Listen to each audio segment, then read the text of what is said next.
Cabinet du docteur Pomaret, bonjour. Ne quittez pas. Aujourd'hui, on va parler des bébés et plus spécifiquement de leur peau. La peau des bébés est quasiment celle d'un adulte, mais avec quelques petites différences. D'abord, la peau est plus fine. Elle assume à peu près les mêmes fonctions qu'une peau d'adulte, mais tout n'est pas encore mature. Et surtout, elle a une plus grande sensibilité aux UV. Donc on évite d'exposer les enfants au soleil avant 3 ans. Maintenant, je vais vous donner des conseils pour entretenir la peau de bébé. Tout d'abord, le bain. Clairement, bébé n'a pas une activité physique extraordinaire, donc un bain tous les 2 jours, c'est largement suffisant. Et on le fait avec des produits spécifiquement formulés pour lui, des gels moussants sur gras, des pains dermatologiques, voire des mousses tout en un qui font à la fois cheveux et corps et qui ne piquent pas les yeux. Ensuite, le séchage, ça c'est très important. On va bien sécher la peau de bébé, surtout s'il est un peu dodu et qu'il a un peu de plis. Surtout, on sèche bien pour pas qu'il y ait de macération au niveau de ses plis.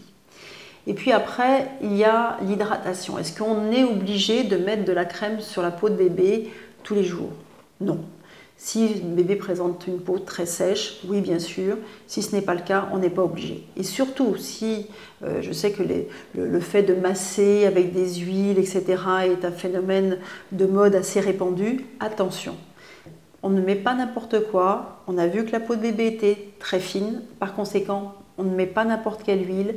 On fait bien attention à ce que les produits utilisés soient formulés spécifiquement pour des bébés nourrissons, de façon à ne pas faire de bêtises.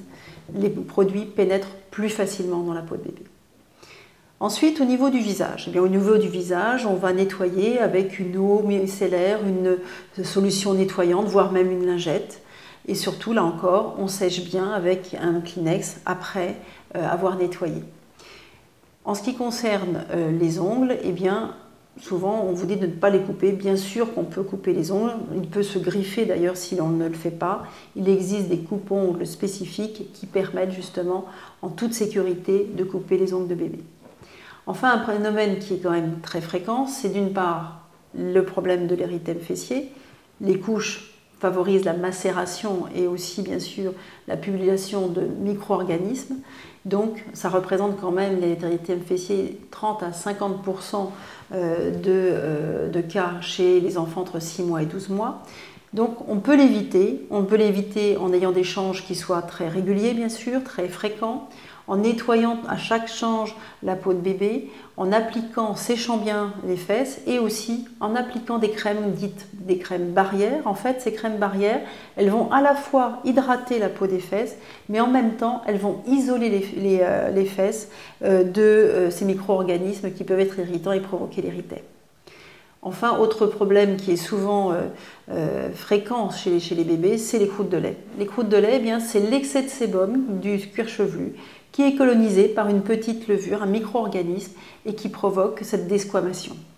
Là, on met des crèmes spécifiques, émollientes, une demi-heure avant le shampoing, avant le bain, et qui vont permettre de décoller tout en douceur ces croûtes de lait. Donc pour résumer, qu'est-ce qu'il faut retenir de tout cela? Bébé, on le baigne bien entendu, une hygiène doit être irréprochable, mais tous les 2 jours, ça suffit.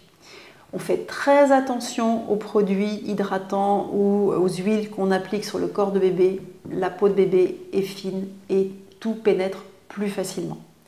Et bien sûr, enfin, on évite l'exposition solaire. Bébé, sa place, c'est à l'ombre.